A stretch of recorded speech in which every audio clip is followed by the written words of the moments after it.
항상 감사를 드립니다. 혹시 우리는 인생이 한순간에 완전히 무너져 내린 그런 경험들을 해보신 적이 있으십니까? 어제까지는 아무 문제 없이 웃으며 그렇게 지내던 삶이 단 한 번의 사고로, 단 한 번의 사건으로 전혀 다른 모습이 되어버린 그런 순간들을 겪어보신 적이 있습니까? 미국에 있는 조니 에릭슨 타다라고 하는 한 자매가 있습니다. 그녀는 많은 미래를 그리며 꿈을 꾸던 17세의 때에 아주 큰 일을 겪게 됩니다. 친구들과 함께 수영을 하러 갔다가 다이빙을 했는데 하필이면 그 물속의 바닥이 생각보다 얕았던 것이었습니다. 그래서 그 순간 척추가 심하게 손상이 되고 이 목 아래 밑으로는 전부 다 마비가 되는 그런 안타까운 일이 일어나고야 말았습니다. 의사로부터 이제는 걸을 수 없다는 절망적인 이야기를 그녀가 듣게 되자 그때 그녀는 하나님을 원망했다고 합니다. 하나님, 왜 하필이면 나입니까? 나는 주일 예배도 잘 지켰고 하나님을 사랑한다고 그렇게 고백하는 믿음의 사람이었는데 왜 이런 일이 내게 일어났습니까? 라고 부르짖었다고 합니다.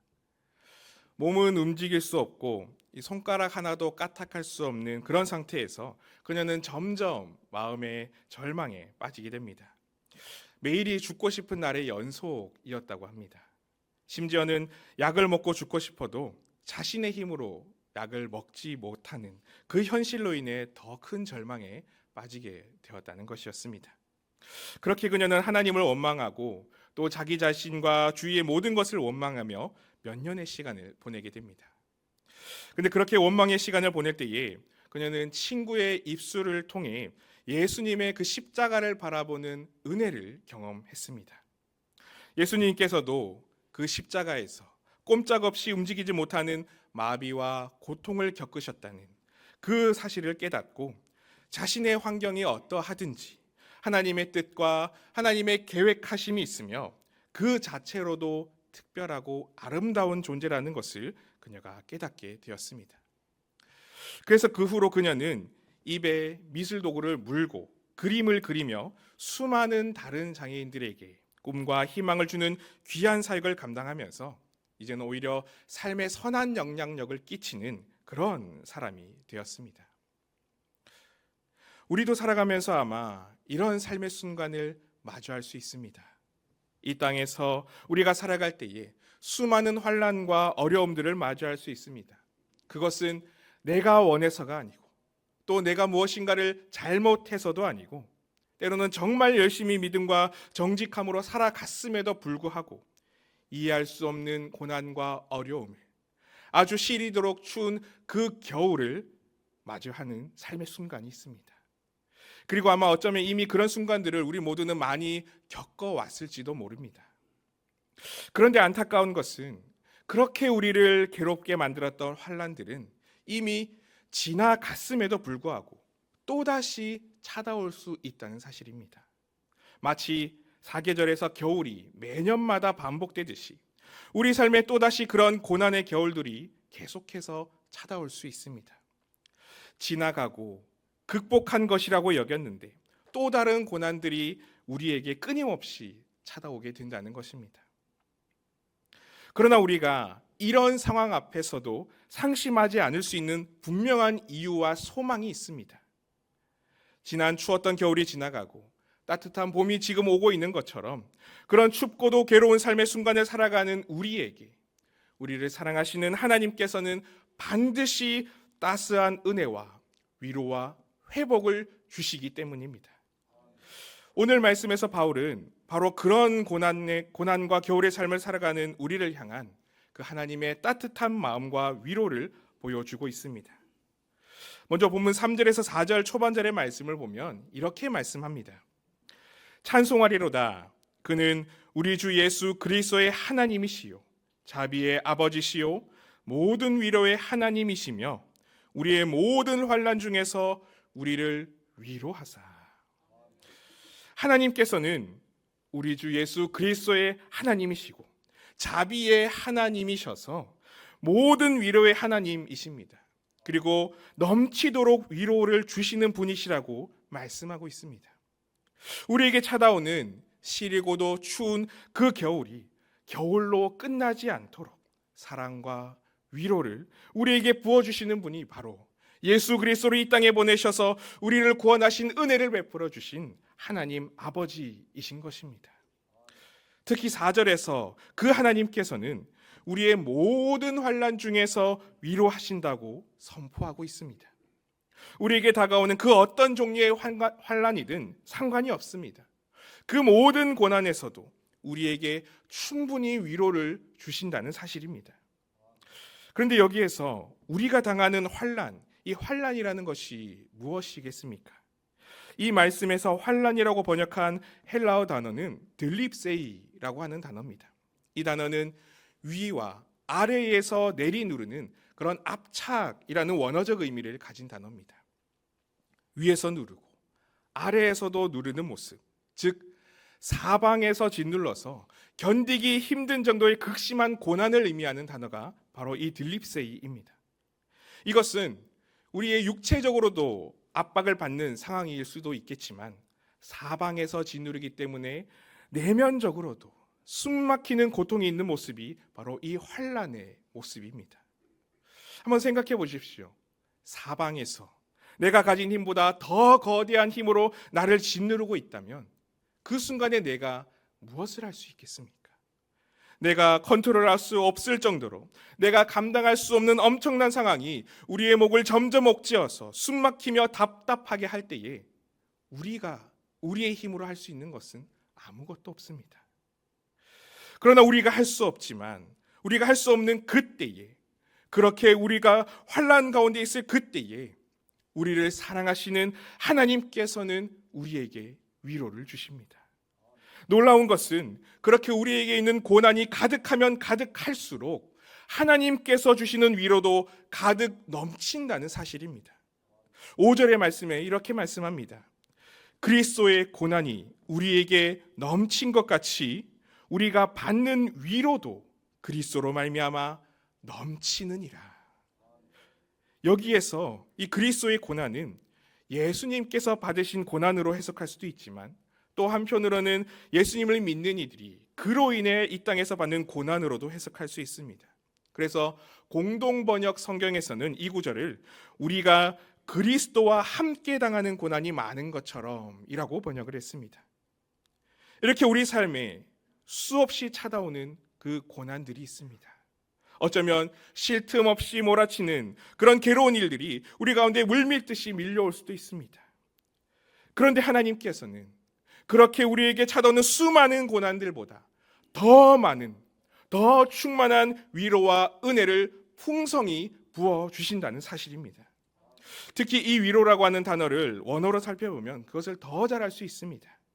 위로라고 번역하는 이 단어의 헬라어 원어는 파라클레시스입니다. 이 단어는 곁에, 가까이라고 하는 파라라는 단어와 부르다라고 하는 칼레오라고 하는 그 단어가 합쳐진 단어입니다. 그래서 곁에 서서, 곁으로 가까이 불러서, 곁에 함께 하여서 도와주고 힘을 준다라는 그 의미를 품고 있는 단어입니다. 이렇게 하나님의 위로는 함께 하심의 위로입니다. 우리의 고난 가운데도 함께 하시며 우리 가장 가까이에서 격려하시고 힘을 주시고 회복시키시고 보호하시는 것이 바로 우리 하나님의 위로하심입니다.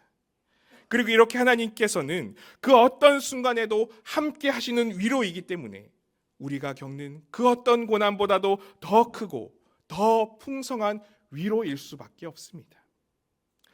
성경에 이런 은혜를 경험했던 수많은 사람들의 이야기가 있지 않습니까?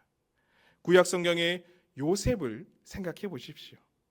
요셉은 그 젊은 시절의 삶이 고난의 연속이었습니다. 형들에게 노예로 팔려가고 또 억울한 누명을 쓰고 감옥에 갇히기도 했습니다. 그런데 더 안타까운 것은 이런 요셉에게 있었던 일련의 그 모든 일들이 요셉의 잘못으로 인함이 아니었다는 사실입니다. 오히려 요셉의 꿋꿋한 성품과 굳건한 믿음 때문에, 그 마음 때문에 생긴 일들이었습니다. 하나님께서 주신 꿈 이야기를 했더니 형들에게 미움을 사서 형들에 의해 노예로 팔려갔고, 잘못된 유혹을 단호하게 피했더니 오히려 모함을 받아서 감옥에 갇혔습니다. 그러나 하나님께서는 그렇게 믿음과 올바름으로 인해 고난 가운데 있는 이 요셉을 그 괴로움 속에 가만두지 않으셨습니다. 그 괴로움보다 더 큰 은혜와 더 큰 위로를 그에게 부어주셨습니다. 친히 하나님께서는 그 요셉의 고난의 순간에도 파라클레시스의 위로로 함께 하시고 계셨습니다. 창세기 39장 2절 3절과 21절 말씀 보면 이렇게 기록합니다. 여호와께서 요셉과 함께 하심으로 그가 형통한 자가 되어 그의 주인 애굽 사람의 집에 있으니 그의 주인이 여호와께서 그와 함께 하심을 보며 또 여호와께서 그의 범사에 형통하게 하심을 보았더라. 여호와께서 요셉과 함께 하시고 그에게 인자를 더하사 간수장에게 은혜를 받게 하심에, 고난 가운데 있는 요셉과 하나님께서 함께 하셔서 괴로움과 환난보다 더 큰 위로의 은혜를 부어주셨습니다. 혼자라고 느껴질 만한 그 추운 겨울을 보내고 있는 그 요셉과 하나님께서는 그 순간에도 친히 함께 하시고 계셨습니다. 그렇게 은혜를 부어주셔서 요셉이 고난과 환난을 딛고 일어서게 하셨고, 그렇게 위기를 극복한 요셉을 하나님께서는 이스라엘 민족과 전 세계를 위한 구원의 통로가 되도록 은혜를 부어주시고 사용하셨습니다.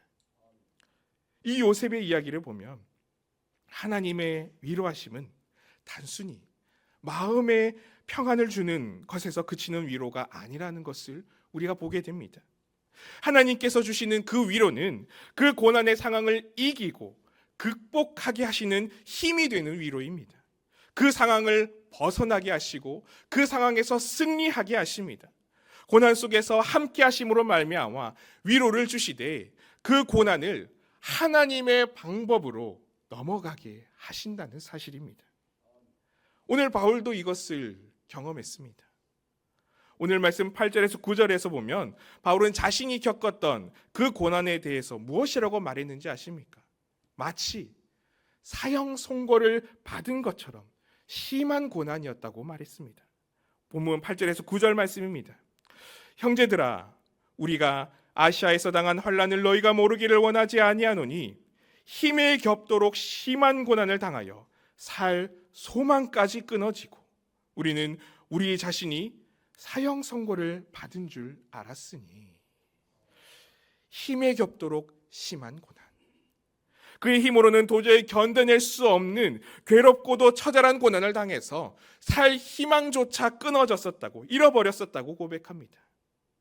이렇게 바울이 사형 선고를 받은 것처럼 괴롭게 느껴졌던 이 고난, 이것이 어떤 고난인지는 자세히 설명되지 않지만 아마 이루 말할 수 없을 정도로 괴롭고 아픈 상황이었다는 것을 분명히 알 수 있습니다. 그렇게 이루 말할 수 없는 괴로움 앞에 있었지만 바울은 그런 살 소망이 끊어지는 그런 상황 가운데서도 놀라운 하나님의 은혜를 경험했습니다. 10절 말씀에 보면 그가 이 상황 이후에 무엇이라고 고백했습니까? 그가 이같이 큰 사망에서 우리를 건지셨고, 하나님께서 이같이 큰 사망에서 우리를 건지셨다는 것입니다.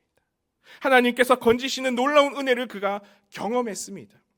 사형 선고를 받은 것처럼 모든 소망이 끊어지고 희망이 사라져서 좌절하고 포기할 만한 그 고난 앞에서 하나님께서 건지시는 놀라운 은혜를 바울이 경험했던 것입니다. 어떻게 이 바울이 이 은혜를 경험할 수 있었습니까? 9절 말씀에 보면 그 비결을 이렇게 이야기합니다. 우리는 우리 자신이 사형 선고를 받은 줄 알았으니 이는 우리로 자기를 의지하지 말고 오직 죽은 자를 다시 살리시는 하나님만 의지하게 하심이라. 하나님만 의지하게 하심이라. 그 환난과 그 고난 앞에서 우리 자신을 믿고 의지하지 않고 나를 의지하지 않고 죽은 자를 다시 살리시는 그 능력의 하나님을 바라보고 그 하나님을 믿게 하셨는데, 그렇게 믿었더니 그 하나님을 바라보았더니 그 큰 사망에서 그 사형 선고에서도 건져주시는 놀라운 은혜를 바울이 경험했던 것입니다. 하나님께서 그 죽음을 앞둔 것 같은 고난과 환난 속에서 하나님을 믿는 믿음으로 말미암아 그를 건져 주셨습니다. 특히 여기에서 건지셨다는 이 말은 그냥 단순히 건졌다는 의미가 아닙니다. 하나님께서 적극적으로, 아주 적극적으로 그 가운데 나아가셔서 그를 끌어당겨서 구해내시는 그런 역동적인 하나님의 행동의 의미가 담겨 있습니다. 이 하나님께서는 저기 멀리 계신 분이 아니십니다. 이 하나님께서는 우리와 함께 계셔서 우리가 처한 고난 가운데 가장 깊이 개입하시며 가장 적극적으로 우리를 그 구렁텅이에서 벗어나도록 끌어당기시고 끌어올리시고 친히 움직이시는 분이시라는 사실입니다. 근데 더 놀라운 것은 이런 은혜를 경험한 바울의 고백입니다. 바울은 그렇게 이전에 큰 사망 가운데서도 하나님께서 건지신 것처럼 하나님께서는 언제나 어떤 상황에서도 우리를 늘 건지시는 분이시라는 것을 선포합니다. 10절의 말씀을 다시 보면 큰 사망에서 우리를 건지셨고 과거의 일입니다. 지금도 건지실 것이며 현재의 일입니다. 무엇보다도 앞으로도 미래적 삶에서도 그 모든 순간에서 우리를 건지실 것임을 확신의 소망으로 바울은 고백하고 있습니다. 하나님의 이 건지심은 우리의 고난 가운데 하나님의 그 일하심은 단발성으로 끝나는 것이 아니라 그 어떤 순간에도 결코 멈추지 않을 것이며 항상 언제나 우리와 함께 하심으로 우리를 가장 적극적으로 건져주시고 책임져 주시는 분이심을 이 바울이 고백하였던 것입니다. 이 바울의 고백이 이렇게 건지셨고 건지시리라고 하는 이 고백이 오늘을 살아가는 우리 모두의 믿음의 고백이 될 수 있기를 바랍니다. 우리가 마주하는 추운 겨울들 앞에서 우리는 하나님께서 당연히 우리를 건지실 것을 신뢰하는 그 믿음으로 더욱 담대히 하나님을 바라보며 그 소망을 품어야 할 줄로 믿습니다. 그 모든 상황을 함께 하심으로 말미암아 견디게 하시는 그 소망을 하나님께 두며 하나님 앞으로 나아갈 때에 하나님의 건지심과 우리의 삶 속에서 일하시는 하나님의 역사하심이 우리 인생 가운데 풍성히 임하게 될 줄로 믿습니다. 그리고 오늘은 특별히 세계 선교 주일입니다. 우리는 우리가 받은 이 위로를 열방에 증거해야 하는 그 사명을 받은 사람들이기도 하다는 이 사실을 잊지 말아야 합니다. 6절의 말씀을 보면 바울은 이렇게 이야기를 했습니다. 우리가 환난 당하는 것도 너희가 위로와 구원을 받게 하려는 것이요 우리가 위로를 받는 것도 너희가 위로를 받게 하려는 것이니 이 위로가 너희 속에 역사하여 우리가 받은 것 같은 고난을 너희도 견디게 하느니라.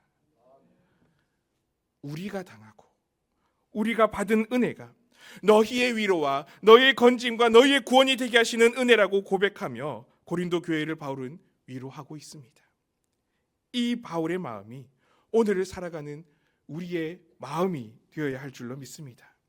우리도 선교의 사명을 품고 우리 주위의 사람들을 하나님의 위로로 함께 위로하며 하나님의 그 사랑을 증거해야 합니다.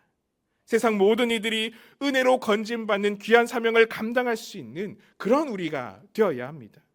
그것이 먼저 위로받은 우리가 이 땅에서 품어야 할 은혜의 마음이지 않겠습니까?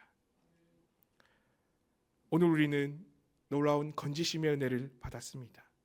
이전에도 받았고 오늘도 받았으며 앞으로의 삶에서도 끊임없이 하나님께서 건지시는 그 은혜를 우리에게 허락하실 것입니다. 그리고 이제는 사명을 또한 함께 받았습니다. 그 건지심의 사역에 동참하여 다른 이들을 하나님의 말씀과 사랑으로 위로하며 건져내는 그런 우리가 되어야 할 줄로 믿습니다. 그렇게 쓰임받는 복된 삶을 살아가는 우리 모두가 될 수 있으시기를 축복합니다. 우리 이 시간 그런 마음으로 기도하며 더 찬양 가운데 나아갔으면 좋겠습니다.